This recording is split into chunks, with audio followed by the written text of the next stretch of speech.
Student, O2 and digital education में आपका स्वागत है।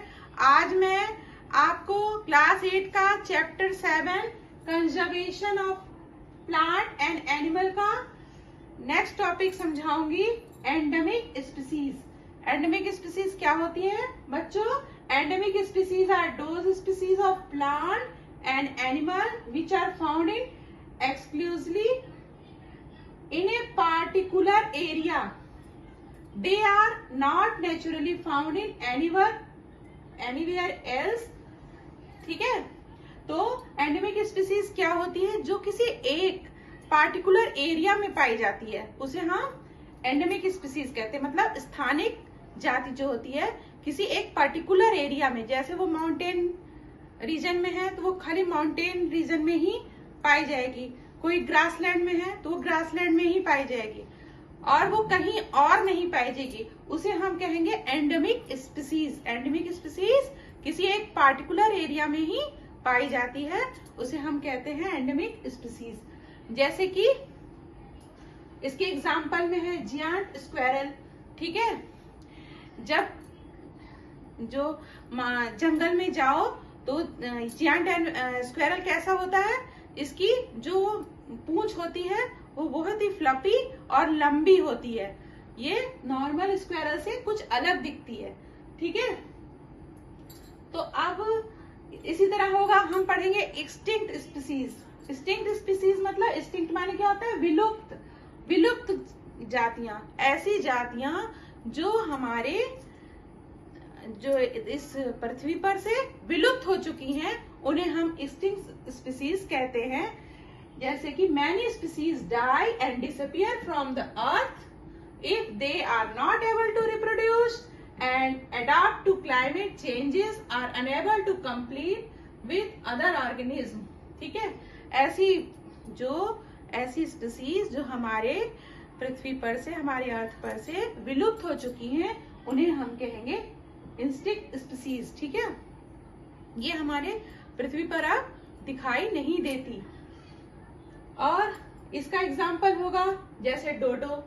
ठीक है, और एंडेंजर्ड स्पीसीज क्या होती है? Endangered species are those that are in danger of extinction.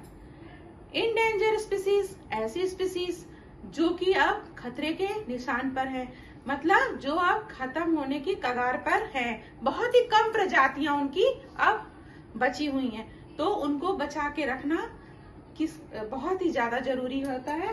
तो इंडेंजर्ड स्पीसीज कौन सी होती हैं? जो कि अब विलुप्त होने वाली हैं, विलुप्त होने की कगार पे हैं, मतलब उनकी बहुत ही कम स्पीसीज बची हैं। ठीक है, तो उन्हें हम कहेंगे इंडेंजर्ड स्पीसीज। अब हम जानेंगे वाइल्ड लाइफ सेंचुरी क्या होता है। वाइल्ड लाइफ सेंचुरी बच्चों is an area which an animal habitat and their surrounding are protected from any sort of distance।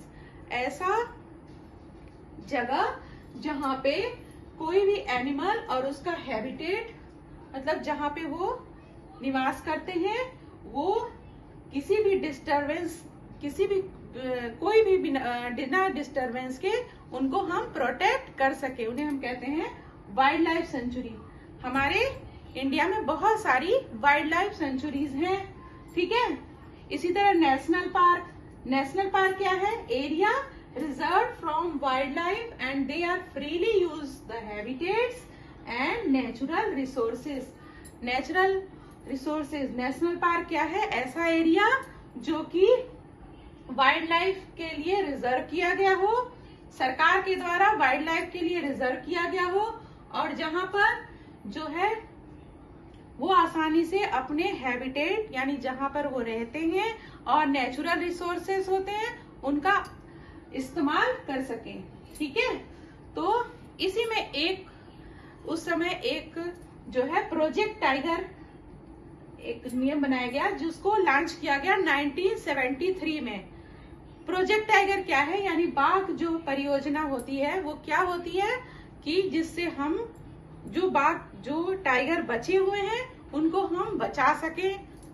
Tiger को बहुत लोग शिकार कर देते हैं अपने किसी भी चीज के लिए, जैसे कि उनकी खाल से कुछ बनाने के लिए, उनके जो खाल होती है उनसे कुछ बनाने के लिए, और बहुत लोग को शिकार की आदत होती है, तो उसकी वजह से उन सब पे प्रोटेक्ट करना, उन सब पे नियम लगाना, और जो टाइगर बचे हुए हैं उनको बचा के रखना, उनके लिए क्या जरूरी है, कैसा हैबिटेट जरूरी है, और उनके लिए क्या खाने जरूरी है, उनको बचा के रखना हमारी सरकार की एक जिम्मेदारी है और हमारी भी एक जिम्मेदारी है। ठीक है, तो प्रोजेक्ट टाइगर जो है ये, इसी तरह प्रोजेक्ट एलिफेंट बनाया गया, जिसमें एलिफेंट को बचा के रखने के लिए हम क्या क्या कर सकते हैं, जिसमें कि एलिफेंट के दांतों से क्या क्या, लोग एलिफेंट का भी शिकार कर देते हैं, एलिफेंट का शिकार कर देते हैं, उनके दांत से बहुत सारी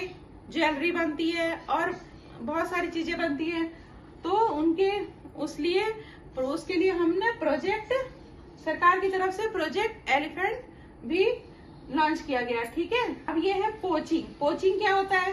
illegal hunting of animals is called poaching. Illegal मतलब इलीगल तरीके से शिकार करने की क्रिया को हम क्या कहते हैं? इलीगल तरीके से एनिमल का जो हम हंटिंग मतलब शिकार करने की क्रिया को हम कहते हैं पोचिंग। ठीक है, पोचिंग किसी भी वजह से की जा सकती है, जैसे लोग क्या करते हैं, लोग शिकार कर देते हैं, किसी एनिमल का फर काटने के लिए उससे पर्स बनता है या चमड़ा बनता है, या बहुत सारी चीजों के लिए वो लोग शिकार करते हैं अपने फायदे के लिए, जो कि नहीं करना चाहिए। ठीक है, अब मेन टॉपिक है रेड डाटा बुक क्या है। Red data book is the source of book which keeps record of all endangered animal and plant. Red data book क्या है कि वो सोर्स ऑफ बुक है जिसके अंदर रिकॉर्ड किया गया है इंडेंजर्ड एनिमल और प्लांट के बारे में, उसको रिकॉर्ड, उसमें रिकॉर्ड रहता है। ठीक है, उसे हम कहते हैं रेड डाटा बुक। इसमें बहुत सारी ऐसी प्रजातियों का इसमें डाटा सेव रहता है। ठीक है, अब हम पढ़ेंगे माइग्रेशन क्या है। बच्चों, तुम लोग बचपन में सुना ही होगा या देखा होगा, कहीं सुना होगा कि बहुत सारे पक्षी झुंड के झुंड एक जगह से दूसरे जगह चले जाते हैं।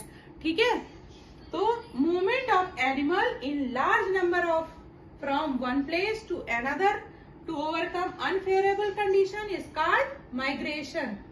ठीक है, जैसे जहां कहीं बहुत ज्यादा ठंड पड़ रही है, ठीक है, तो सारे पक्षी झुंड के झुंड जो है फेवरेबल कंडीशन में, जहाँ पे मौसम सही होगा वहां चले जाएंगे, फिर जब यहाँ मौसम शांत होगा फिर वो वापस भी आ जाते हैं। तो एक जगह से दूसरे जगह तक large number of animal one place to another to overcome unfavourable condition is called migration. इसका एग्जांपल है Siberian crane is endemic to Siberia.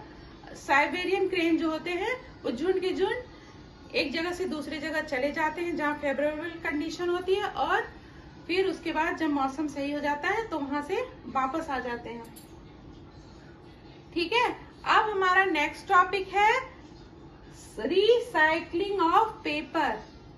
बच्चों, पेपर को तो हमें बचा के रखना चाहिए। यदि हम ज्यादा से ज्यादा, यदि आप रोज पेपर फाड़ के फेंकोगे, या जैसे ही कुछ गलत हुआ पेपर फाड़ दिया, उसी में पेपर को ज्यादा से ज्यादा बचाना चाहिए, क्योंकि हम जितना पेपर बचाएंगे हम उतने ट्री को बचा पाएंगे। ठीक है, तो आज से पेपर को बचाने की कोशिश करना। ठीक है, एक पेपर 5 से 7 बार रिसाइकलिंग हो सकता है। ठीक है, तो ये पेपर का रिसाइकलिंग बार बार हो सकता है, और हमें ज्यादा से ज्यादा पेपर को बचाना चाहिए, जिसकी वजह से हम पेड़ों को बचा सकें। ठीक है, रिफॉरेस्टेशन क्या होता है?